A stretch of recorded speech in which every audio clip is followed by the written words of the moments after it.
It's going to be a little wet out there. That means any routes will be slippery. There are warning signs before any major routes. Keep in mind there's a couple deviations from previous years. One, you're not doing all of Molly's. You're going to do an abbreviated version about halfway down, which is all the way on the far side of the school. When you get there, you're going to see a double arrow. It comes quick. There's a warning sign for it. Keep your eyes peeled. Next, the crazy 88. 8 climbs, 8 descents, all on Cheeseman's Ridge. You're going to hate me at the end. Thank you very much. I appreciate the hate. Everybody's always like, dude, you got to make the course a little harder. So this year we did. That's the Blackwood boat time, right? That's right. Got about 20 seconds left. Make sure your computers are on. If you got a GoPro, turn it on. If you got glasses, put them on. If you got a brain, put it on.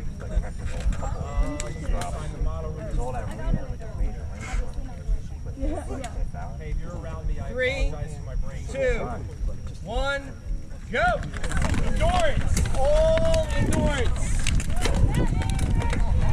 Welcome back, everyone, to some Mid-Atlantic SuperSeries racing. I wanted to kind of let the announcements play out there on this race.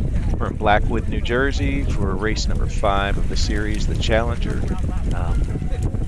Race 4 was last week, Greenwood Furnace.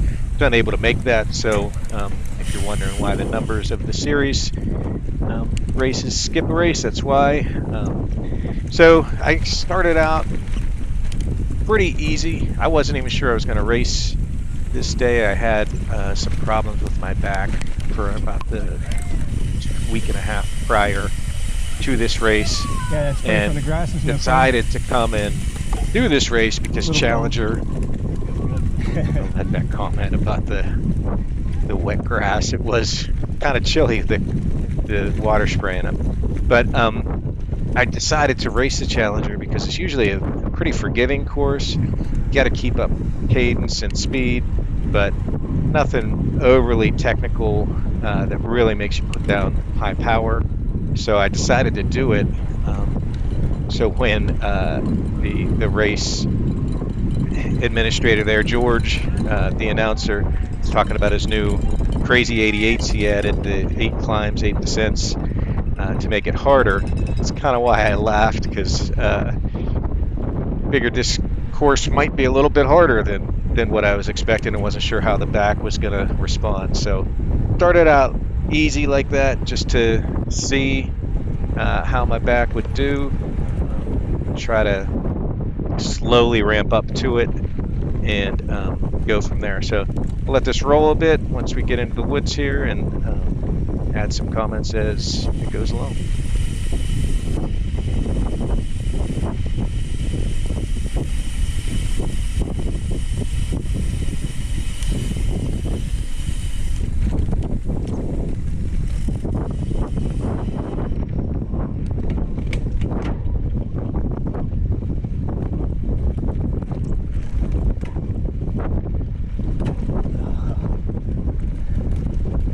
One other quick thing I'll add, I did, as many of you probably know, release this video without the graphics and without commentary, just to get it out quick. Received pretty well, has more likes than typical on most of the commentated versions. So if you like in the format with the graphics and commentary, just add the likes to these ones too. It's certainly a little bit more work, but if people enjoy the non-commented, non-graphic ones better, go ahead and put that in there. So here for that pass, we're seeing the front group kind of pull away a little bit. I always try to like to hang with the front runners a bit on the first lap to kind of get free of the group and maybe get some spacing.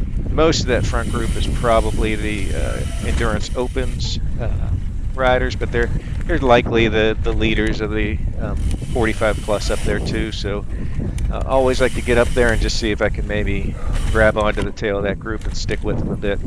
So when I saw them kind of pulling away, wanted to make a move and try to get back up on their wheel.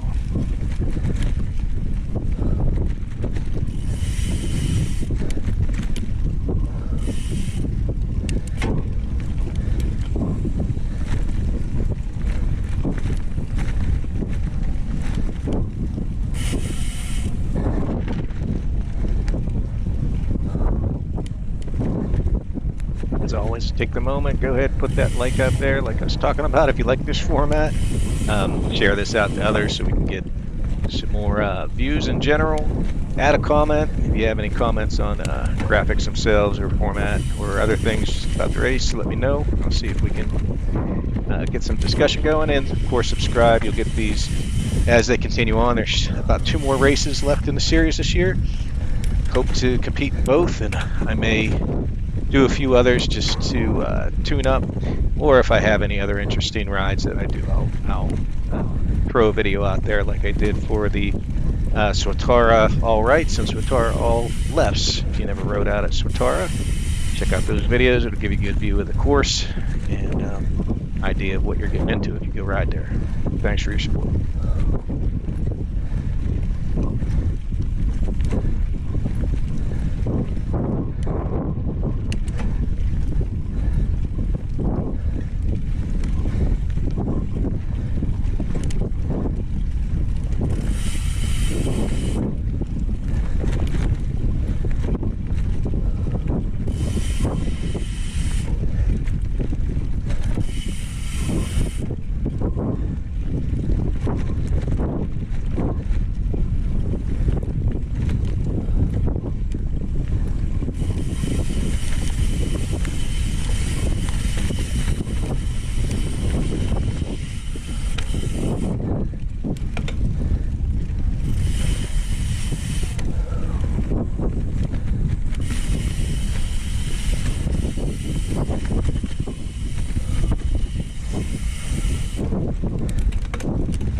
Also related to the new lap, I always try to gauge an average lap time I want to try to target for my endurance races, so I can get an idea of what my lap count could be if I hit that.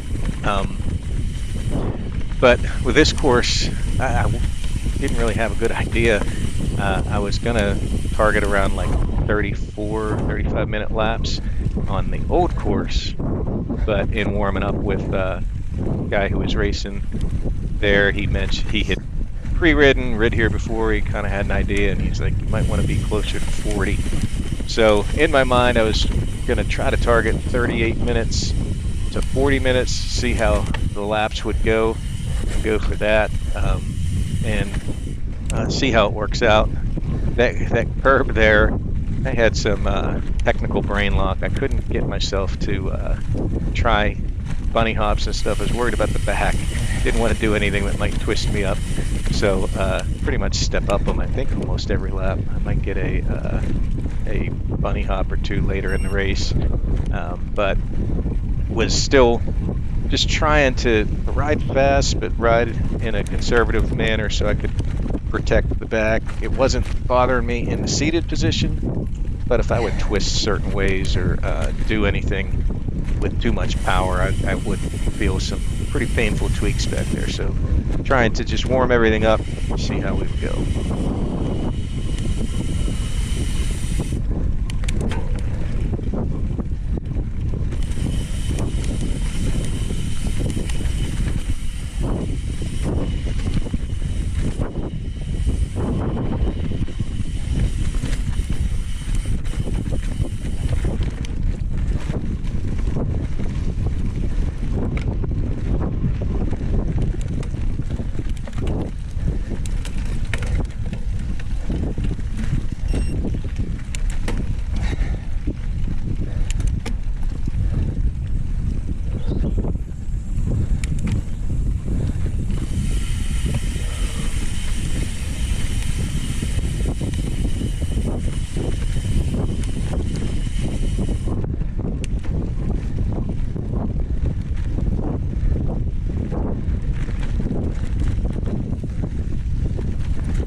Push pretty hard, but back up on the wheel of this group in front of me. Heart rate peaking into the 170s here, which is good from a standpoint of my health. I have struggled, as I've said in some of these videos, once I get into the mid 170s. There was a turtle there on the course that everyone was yelling out, so I also added the turtle yell in case somebody was behind me. Nice little box turtle on the outside corner of the trail. But yeah, as I also said before, I don't display heart rate on my head unit there, so I really don't know where it's at until I look at the data afterwards. But lap 1 here, pushing harder than I typically would for an endurance first lap, probably closer to my race pace. A lot of it was trying to close down the distance on this group here, and then coming up into this field here. The gentleman right in front of me, he's going to make a move around these 3, and I follow and try to keep with him. So definitely spike that heart rate a bit in the first lap, but I was feeling good. In addition to the issues I was trying to manage with the back, to help manage that, I had lowered my seat about 5 mil because I think it was just a tad too high, which is causing this injury to my back to happen every so often when I go really hard. So I lowered that a bit, and this is the first ride on the Super Caliber with the lower seat. So that's something else I'm trying here, and really for the race it worked out well. It felt a little uncomfortable for the first bit of the race, but I pretty quickly adjusted to it and didn't have any fallout or soreness on my hip or back, which typically it's like starts on the right hip and then blocks up my back. But yeah, good, got around that group and trying to hang with this guy up here.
Course conditions were pretty good. It rained really hard the day before, so some of the routes were still slick, which made it a little difficult to get through some spots. You had to be careful about getting on a route off camber or while on the brakes.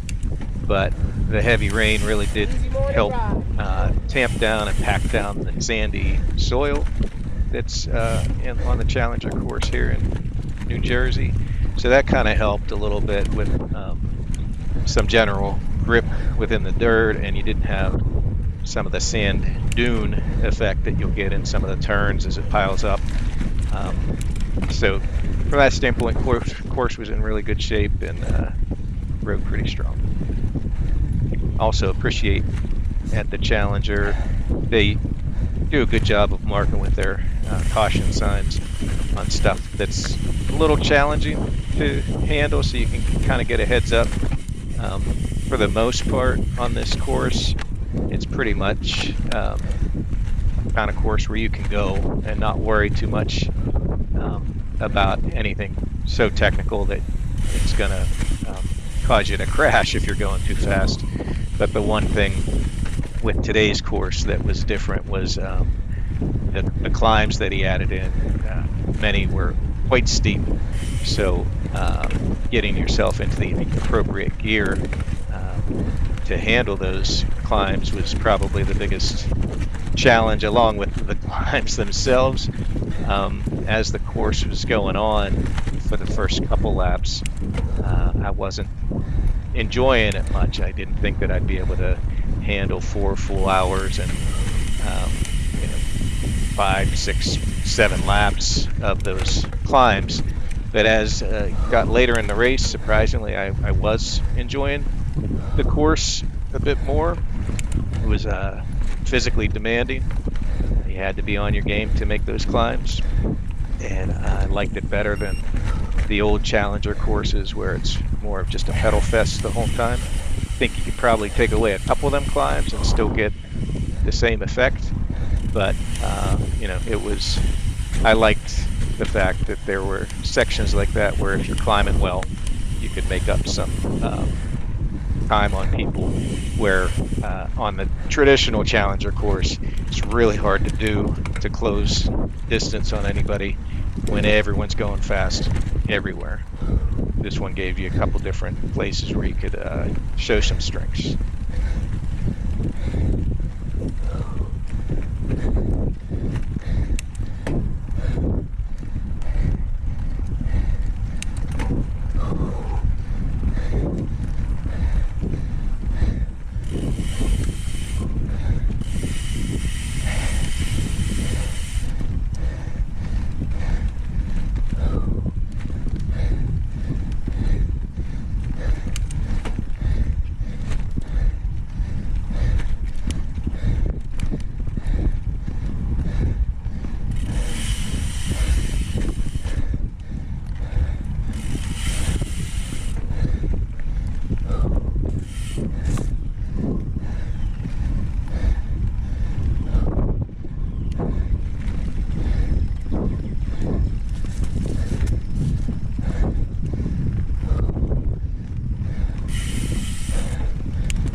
Nice areas like this on the course, pretty long, straight, not too demanding. On the handlebars areas to feed and to get drinks in. Did fall a little bit behind on my schedule for nutrition and hydration on this race, but I have like alarms that go off on the head unit there.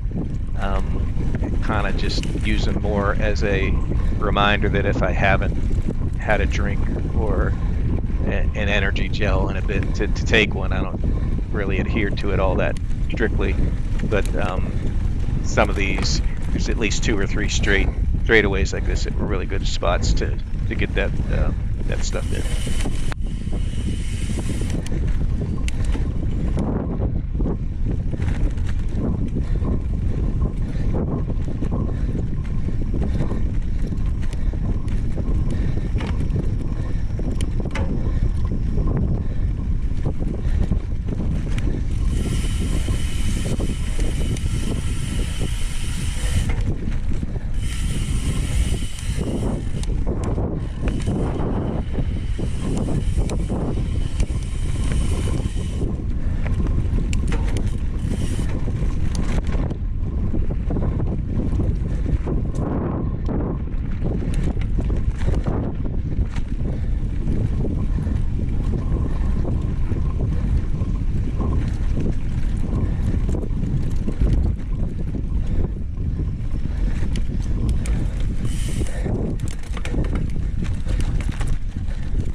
Shoot Bear is one that typically in the other Challenger years we would climb.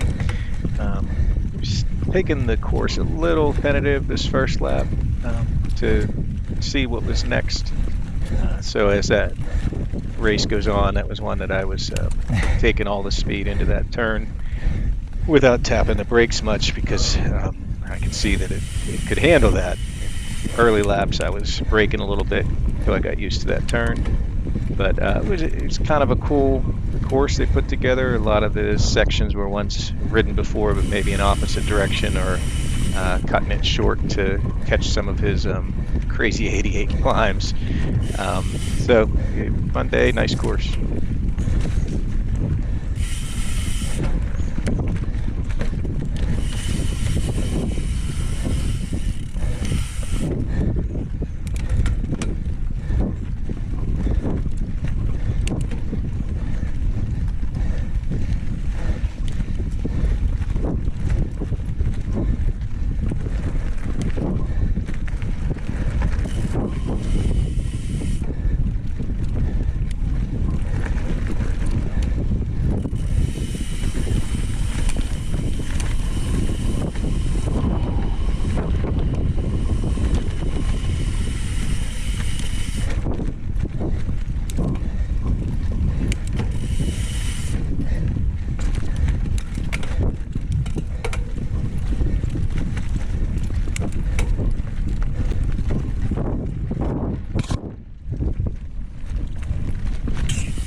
Took me a bit to find good lines on some of these climbs. That one, I think I was just trying to pedal a little too hard for the steepness of the hill. Got caught up on a root. That was the only time I missed on that climb. It's more of a line choice and level of power I was trying to put down than anything else. But like I said, that was the only one I missed for that climb all day, so it's good.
Climb here was one of the more challenging ones too.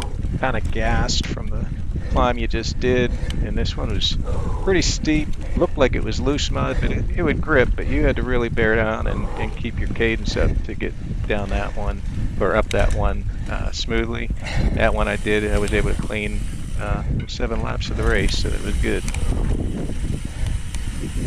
And this downhill here, I think, was probably the most challenging. There were a couple pretty steep step downs on the roots.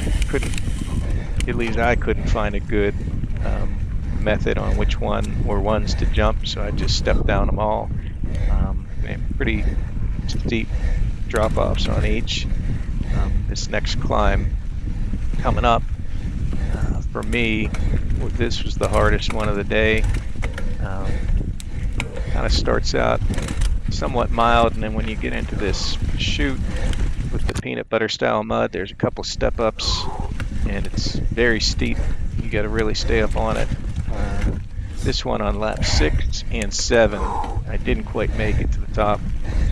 2 misses on that one. Cleaned all the other laps, but that one you're already gassed from the 2-3 climbs prior, and it demands a lot up near the top. So I think the first miss I had on lap 6, I started to cramp near the top, and then leg locked up when I got off the bike, slowed me for a bit.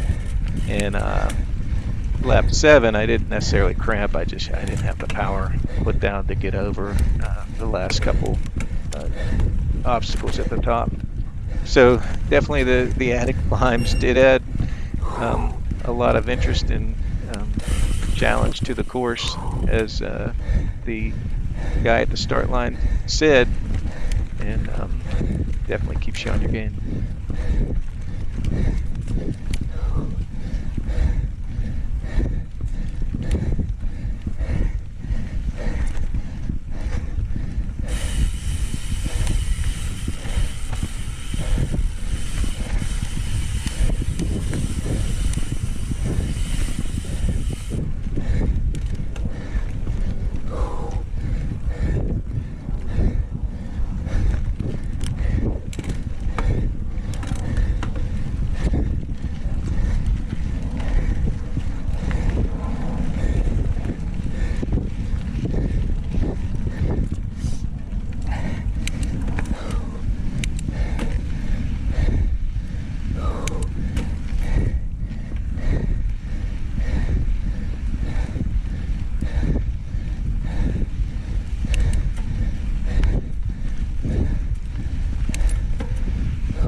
Thank you.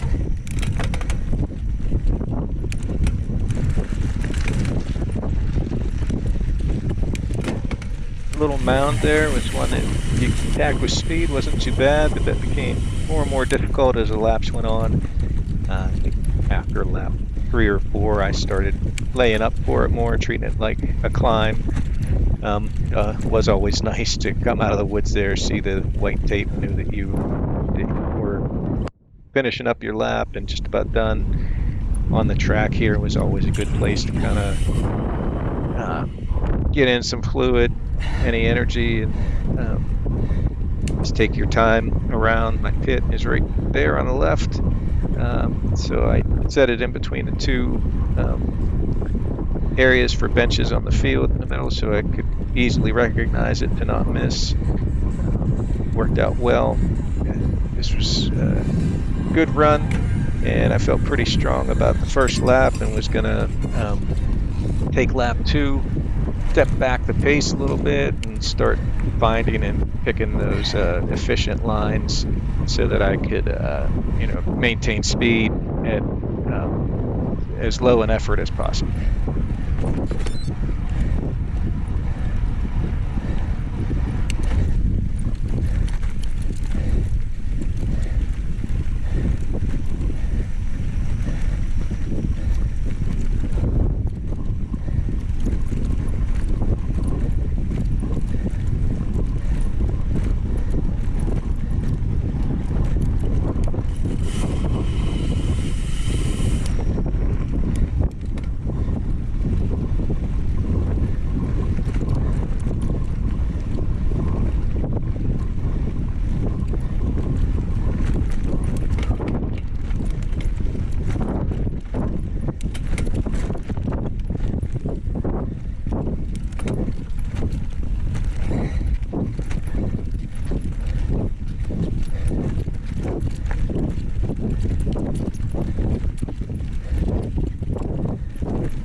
Have a left. Thank you.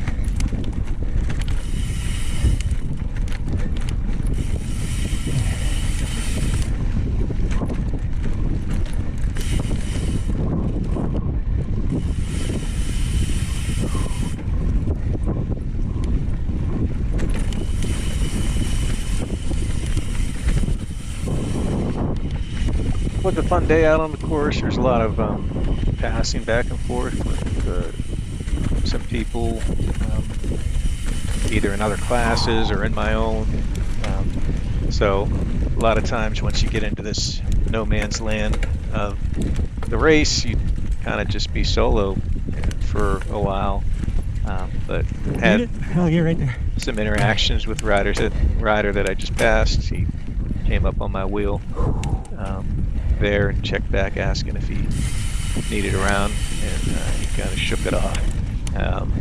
That he didn't, at least not at that point. So yeah, it was a good race. A lot of encounters with other riders that keep you on your game or give you somebody to push to catch.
switchback sections. There are a good bit of them on the Challenger course. It was always good to see who was coming up behind you.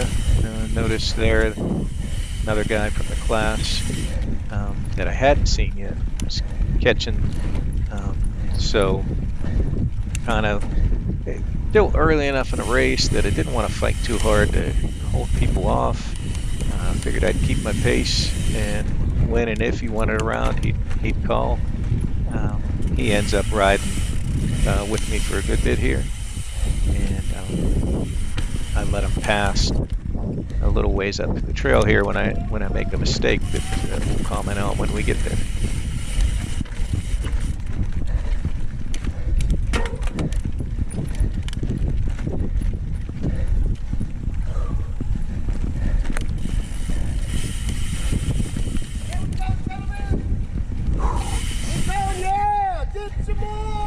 Thank you. Guy always super high energy. He was at the top of a climb on the last Challenger I did 2 years ago. Always a big cheerleader, helps get you revved up. So always fun to come past him on the rides. And once again, thanks to him and all the volunteers come out, course marshal, and take time out of their days to keep the course and the riders safe. Always appreciate it.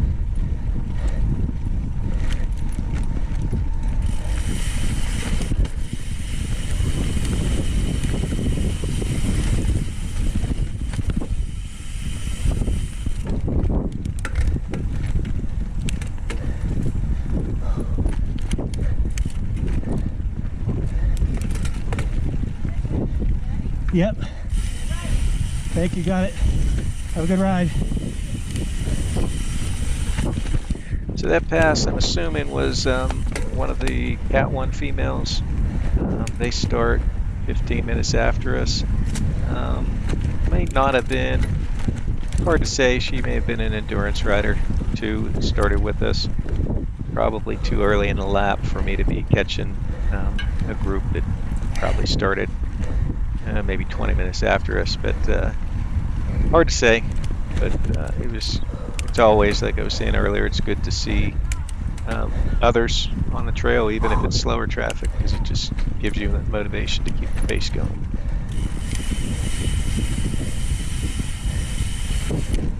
You need it? Not yet? All right.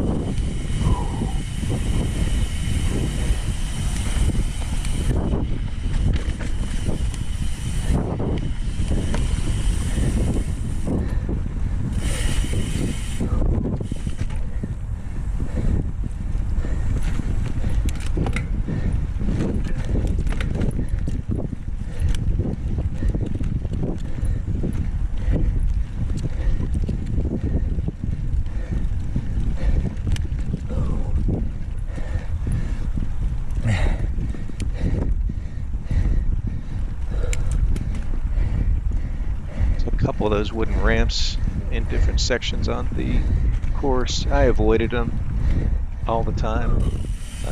With the slats in between, I wasn't sure if that was going to slow momentum, and then with the heavy rains the day before, it's always tough to trust wood structures out there if they're going to be slick or not, so I stayed away from them.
Oops. Good.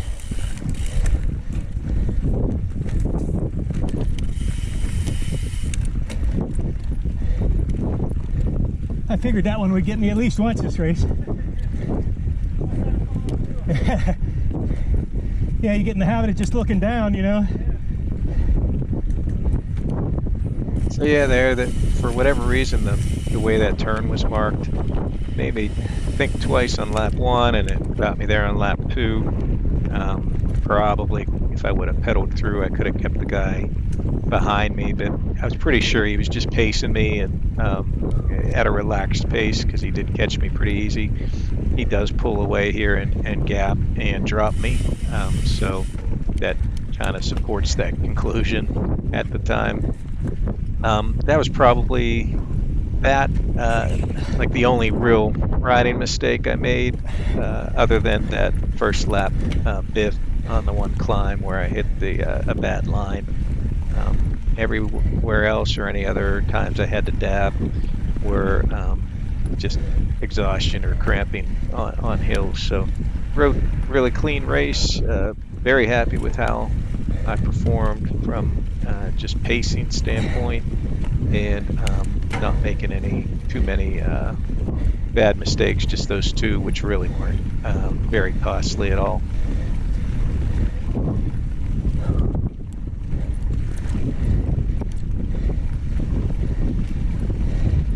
But all that said, that pass does drop me to 6th place out of the 7 in my group, so I'm going to be trying to keep grinding here and try to improve that spot.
They're coming up here to the feed zone, a little over the hour mark. Wanted to try to get as much as this first bottle down as I could to switch bottles. I was struggling a little bit early in the race to get nutrition and my electrolytes in. Stomach was just feeling sour, it wasn't sitting well. So some of this was more like forcing myself to just take it in, and maybe missing some of my marks to take some more in because I just didn't feel like my stomach was going to handle it well. But all my pit stops for the day were really good. That one was pretty quick. Got the bottle out of my hand and the new one in without having to slow down much. So was happy with how that was going. Still feeling pretty good. The back wasn't really a concern at this point, and was making some good progress. There goes the first pro male as they were starting to pass. And on to lap 3. Lap 2 time was my best lap time of the day, 36:15. And actually kept a lower average heart rate and used lower power than lap 1, which was all good signs. Lap 1 was maybe about a third of a mile longer because of the little prologue, so that probably had something in play on the timing difference, but I think the time difference probably a little bit more than it would have been if the mileage was equal. I think 2 was still faster. So went out to 3. Was still gonna try to settle into what I could sustain as a endurance pace, but was happy with the times and with how I was feeling at this point.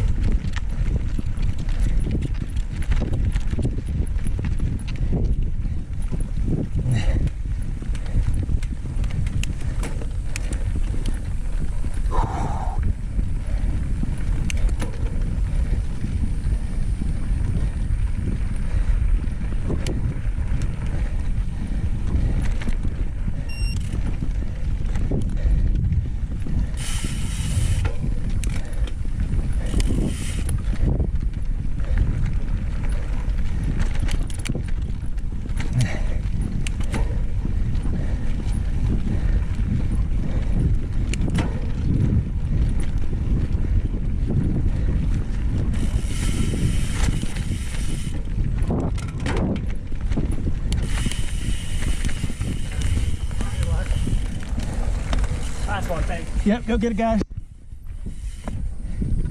So there goes second, third, fourth in the men's Cat 1. Well, the men's Open Pro.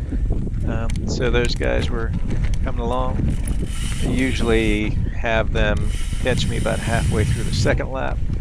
So to have them all catching me early on the third, felt like I was maybe doing a little better relatively than I typically do. But that said, the Challenger course with its fast sections and the slow climbs, I think in those two areas, the differential between top riders and riders at my level isn't as exaggerated as it could be in other courses. So, everyone was going relatively slow on the climbs and relatively fast on the fast parts. These mid-range parts, I think, is where the pros were making up most of the difference and catch me as they dropped me pretty quick there. So they're certainly moving, but making me feel good that I'm here on their final lap before they started catching me with the 15-minute lead we had, or I should say 15-minute head start we had.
You'll get it.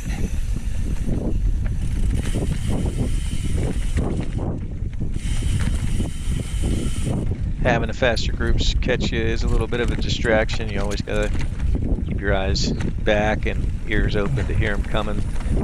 Don't want to get in the way, so a lot of times end up losing momentum or slowing off to the side of the track to give them clean lines through. It's not the usual Challenger, is it? Yeah. And that those slowdowns do, you know, it gets you off your pace. Takes a little more energy to get back up to speed. And at the time that you're down to speed, you're losing seconds. That rider too, stopping for us probably at back end of the Cat 1 women group, and just commented that this isn't the typical Challenger, because the climbs were certainly much more work to do than typical climbs of Challenger, especially to have 8 of them. There's typically like 1 or 2 climbs on the old course that would challenge you that much, but on this one a lot. And here comes some more of the pro men. Yep, they'll get it. As they keep coming through.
Lap 3, I was starting to lay up a little bit more for the hard climbs. Found most of the clean, easy lines on them, so was not really driving through attacking unless there were sections that just demanded a little bit more momentum or force to get up over stuff. Starting to look more towards the long game of being able to ride those climbs each lap, rather than having to get off and jog or walk them. And that did work out well. Like I had said earlier on that first lap, I cleaned every hill every time except for that one mistake on lap 1 with line choice, and that peanut buttery hill that I was unable to complete on laps 6 and 7. There's one that I think isn't so much a climb, just a little bit of a technical rooty section that I think I miss with bad line choice on this lap. So those 4 climb errors with dabs were the only 4 of the whole race, and for 8 tricky climbs over 7 laps, I'll take 52 out of 56 wins. I was happy with the performance.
All right. I mean left. Thank you. Thank you. Get some! Guessing there were a lot of people that were going down there with 3 marshals pointing out the slippy routes. There were some there that were pretty thick and in the turn that made that challenging turn. I don't think I really had any problems with that turn all day, but I was probably taking it a lot slower than a lot of the Cat 1 guys were. And that worked out for me. I think sometimes when you're in the Cat 1, 2, or 3 groups where you only have a certain number of laps and you're going all out, sometimes you'll roll the dice on things like slick routes and hope that your momentum will bring you through. So wouldn't be surprised if there are several people that went down on that turn because it was a tough one.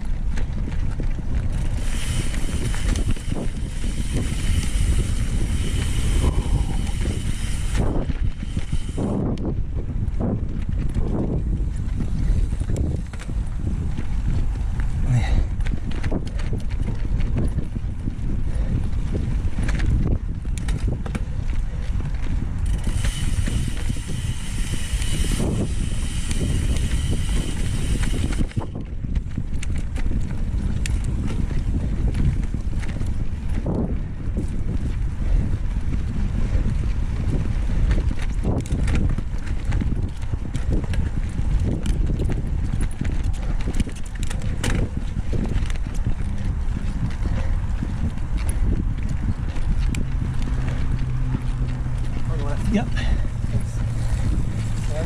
No, you're good. Didn't know where you're at. Need it too? Yeah, go ahead. Thank you. Yep, go get it. So there's another pro rider, and then the Catching me mid-race as always.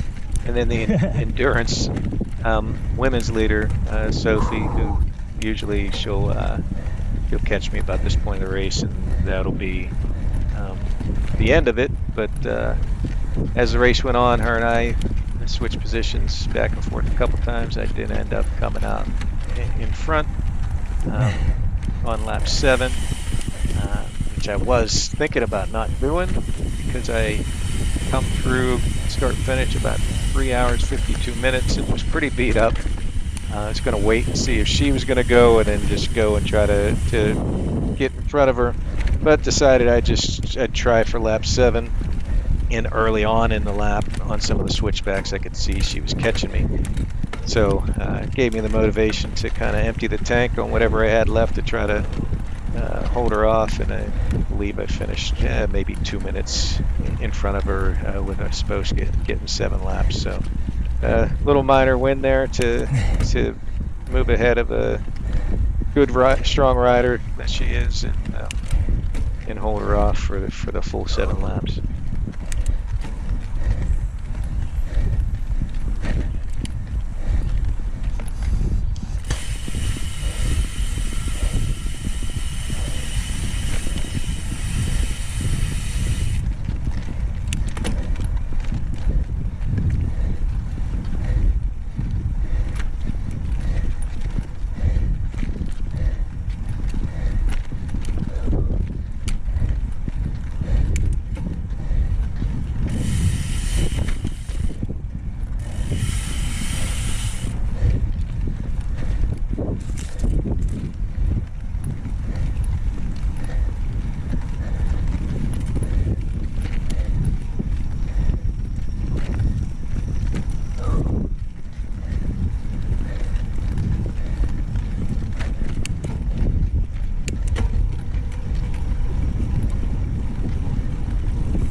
Yep. Hey, finish strong, Jeff. Go get him. You're not too far out. So had the good luck of parking right by Jeff, who just passed me there, Pro Open, guy that I've always kind of admired and watched, keep up on his stats through the year. He's a bit younger than me, but competes very well up in the Open.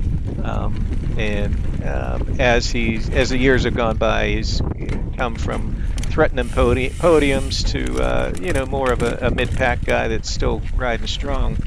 I always took that as a motivation for myself when I was struggling in Cat 1 to get better. That you just go and you give your best, and told him before the race I was glad that he's still willing to go Open Pro and take his beating per se.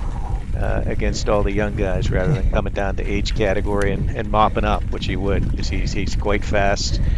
He'll ride endurance at times too, but also will ride the Open rather than the 45 plus. So very honorable rider, trying to ride against the best as each time he goes out there.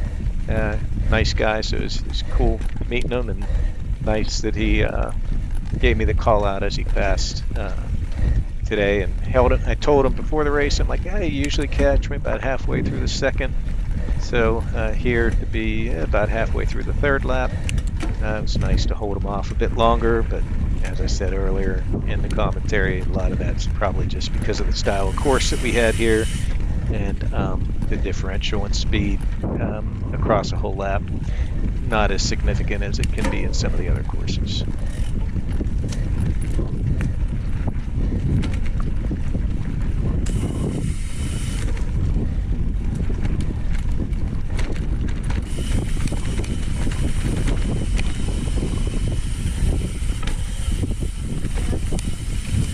Yep.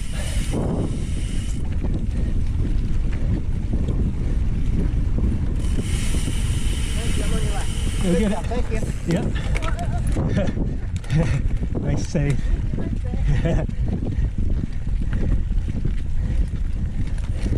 You got Jeff about a minute in front of you. Yep.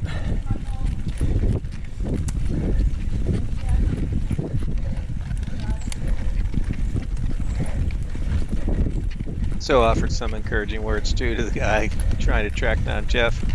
Probably younger than him, but you know, like I said, Jeff's a fast guy, and when I told him he's about a minute behind, he's like, "Well, that's my goal." So trying to catch him.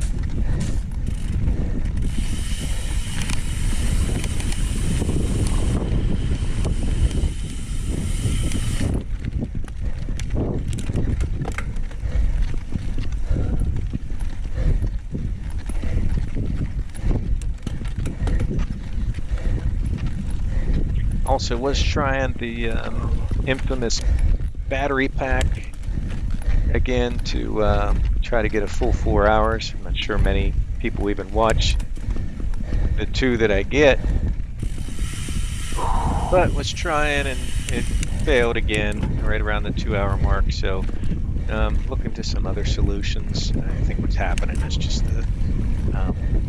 the general shakiness of the ride is causing the connection to come loose from the battery pack, which then causes the GoPro to just ignore it. So after the race, I checked the battery on the booster pack, and it's still 100%. So it's not even drawing from it. See if I can solve that, and if not, I'll just deal with having 2 hours of coverage. Because, like I said, I'm not sure many people other than myself watch the full 2, anyways, and not really willing to spend any kind of big money to get that solution in place.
So since the video doesn't get all the laps, start putting up some lap times. Lap 3 is 38:49, and had my second negative split, 38:09 on lap 4, which was nice to be turning out some faster laps as the race went on.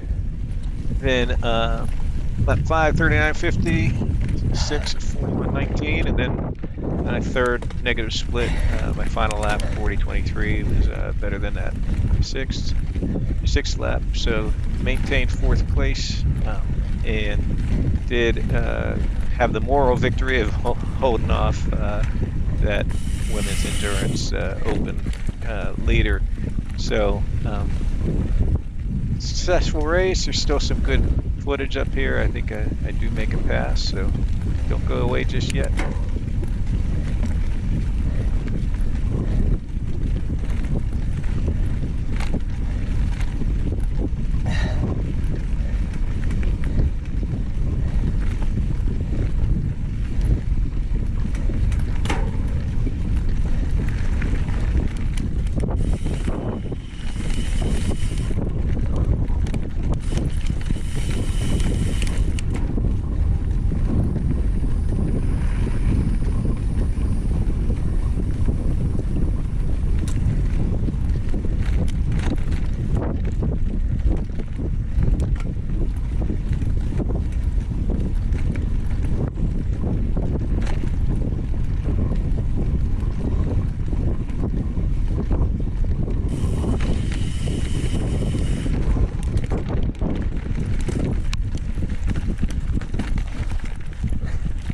Good.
Oh, 2.5 more hours, that's gonna suck.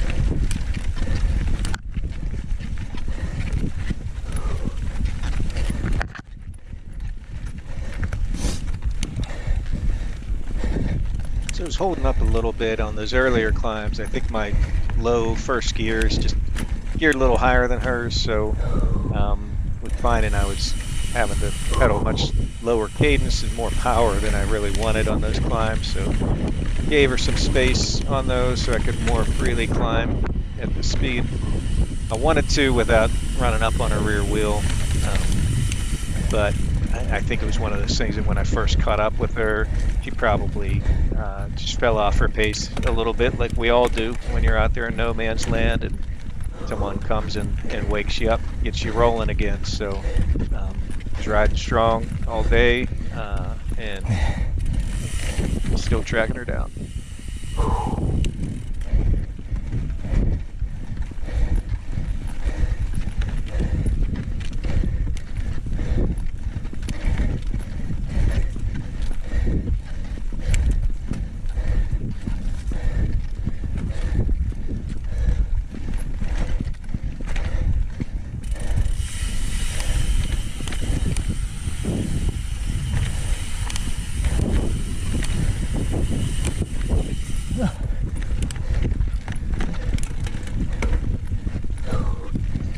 Little flip out on the root there on the turn at the bottom kind of sent some sharp pain up the back a little bit, so the back wasn't 100% perfect, but it wasn't anything restricting me. Just any unexpected quick movements like that would give some sharp pain.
Maybe we don't catch the pass on the video here, but my official finish time there on the screen got in 7 laps, 44.82 miles, 3,734 feet of climbing, and 4th place for the group.